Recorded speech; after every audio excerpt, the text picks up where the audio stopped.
നമസ്കാരം. രുചിഭേദത്തിലെ ഇന്നത്തെ എപ്പിസോഡിലേക്ക് ഏവർക്കും സ്വാഗതം. ഏതൊരു സദ്യയായാലും ഏതൊരു ആഘോഷമായാലും മലയാളിക്ക് എന്നും ഒരു സ്വീറ്റ് ഡിഷ് എന്ന് പറയുന്നത് പായസം തന്നെയാണ്. പായസം ഇല്ലാതെ മലയാളിക്ക് ഒരു ആഘോഷവും പൂർണ്ണമല്ല. അപ്പോൾ ഇന്നും ഒരു സ്പെഷ്യൽ പായസമായിട്ടാണ് നമ്മുടെ അജിതയുടെ വരവ്. നമുക്ക് കൂടുതലും അജിതയോട് തന്നെ ചോദിച്ച് മനസ്സിലാക്കാം. അജിത, ഇവിടെ നെയ്യുണ്ട്, അണ്ടിപ്പരിപ്പ്, മുന്തിരിങ്ങ, പായസത്തിനുള്ള ആവശ്യമുള്ള സാധനങ്ങളൊക്കെ ഇരിക്കുന്നുണ്ട്. പക്ഷെ കൂട്ടത്തിൽ 2 ക്യാരറ്റ് ഇരിക്കുന്നുണ്ട്. അതുകൊണ്ടാണ് എനിക്കൊരു ചെറിയ സംശയം. ഇത് പായസം തന്നെയാണെന്നാണ് എൻ്റെ വിശ്വാസം. എന്തോ സംഭവം? അത് ക്യാരറ്റ് പായസമാണ്. ഓക്കെ, അതാണ് ഞങ്ങൾക്ക് 2 ക്യാരറ്റും ഉണ്ട്. എല്ലാ പായസത്തിൻ്റെ വിഭവങ്ങളും ഇവിടെ ഇരിപ്പുണ്ട്. അതുകൊണ്ട് അങ്ങനെ ചോദിച്ചേ. അപ്പം ക്യാരറ്റ് പായസമാണ് ഇന്നിവിടെ നമ്മൾ പ്രസൻറ്റ് ചെയ്യാൻ പോകുന്നത്.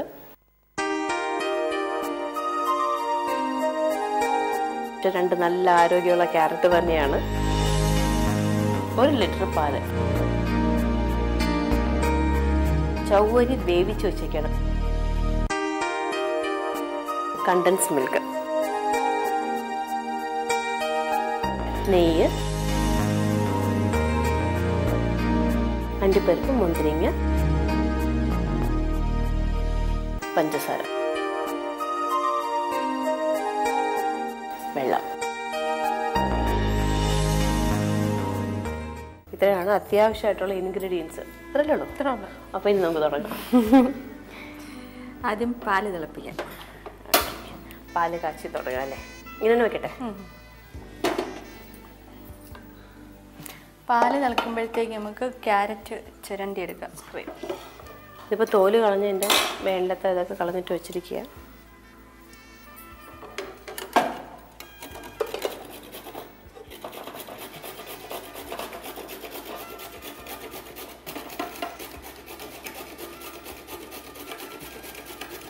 ഏറ്റവും ചെറിയ കിഴത്തേലും മതി അല്ലേ? അല്ല, തീരെ പൊടി കൊത്തിയരിഞ്ഞ്. അപ്പോൾ ഒന്നിനെയും കൊത്തിരിഞ്ഞെടുക്കാം, അല്ലെങ്കിൽ സ്ക്രൈപ്പറിൽ നമുക്ക് നന്നായിട്ട് സ്ക്രൈപ്പ് ചെയ്തെടുക്കാം.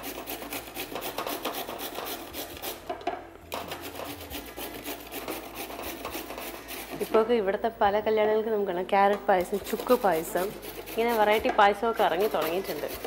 ഇതുപോലെ തന്നെ ഒരിക്കൽ പൈനാപ്പിൾ പായസം നമ്മൾ ചെയ്തല്ലേ? അജിതയുടെ വക ഒരു പൈനാപ്പിൾ പായസമൊക്കെ ഉള്ളത്. എനിക്കത് പ്രേക്ഷകർക്ക് ഓർമ്മ വേണം, സ്ഥിരം കാണുന്നവർക്ക്.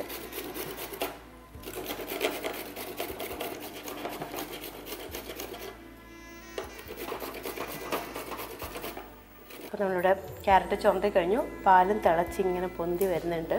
ഇനി എന്താ ഇങ്ങോട്ട് ഇടുവോ? പാലിങ്ങോട്ട് മാറ്റാം. പൊക്കിക്കോ.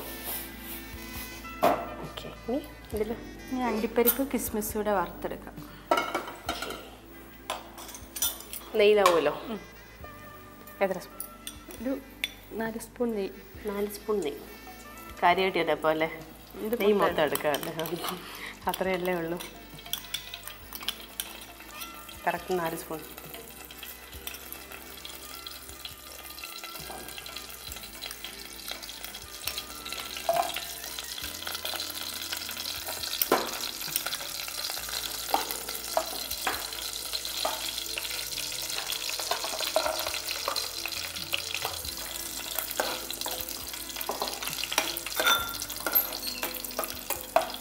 നല്ല ഗോൾഡൻ ബ്രൗൺ മൂക്കിടുന്നതായിട്ട്. ഒരുപാടൊന്നും മൂപ്പിച്ചോളണ്ട അല്ലേ? ഇപ്പം മൂപ്പിച്ചിട്ട് ഇനിയും കിടന്നാൽ കരിഞ്ഞു.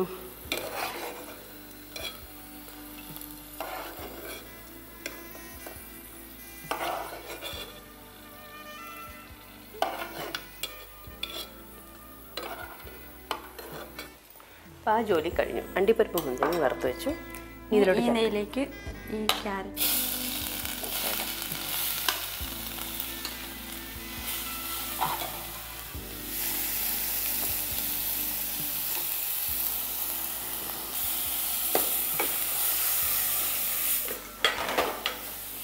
സാർ നമ്മൾ ഈ എന്താ പറയുക അടയൊക്കെ സേമിയൊക്കെ വറുക്കും പോലെ അല്ലേ?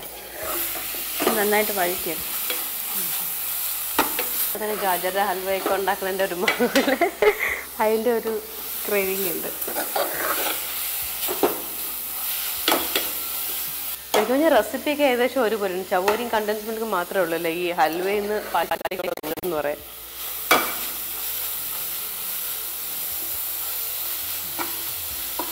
ഒന്നുകൂടെ എൻ്റെ നിറം ഒന്നും മങ്ങണം അല്ലേ? അതിൻ്റെ ആ പച്ചപ്പാണല്ലോ. എനിക്കത് വളരെ എളുപ്പത്തിൽ ഉണ്ടാക്കാൻ പറ്റുന്ന ഒരു പായസമാണ്. ഇത് നമ്മൾ സേമിയ മാതിരി തന്നെ വളരെ ഈ ഒരു സ്ക്രേപ്പിംഗ് ജോലി മാത്രമേ ഉള്ളൂ, അതിലാകെ ഒരു അധ്വാനം പറയാം.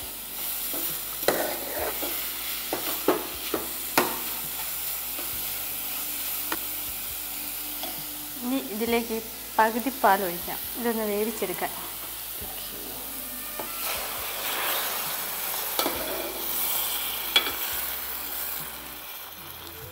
1 ലിറ്റർ പാലാണ് നമ്മൾ എടുത്തിട്ട് 1/2 ലിറ്ററോളം നമ്മൾ ഇതിലേക്ക് ഒഴിച്ചു, ബാക്കി വച്ചിട്ടുണ്ട്. ഇളക്കി അടച്ചു വേവിക്കണം. ഒരു 10 മിനിറ്റ് അടച്ചു.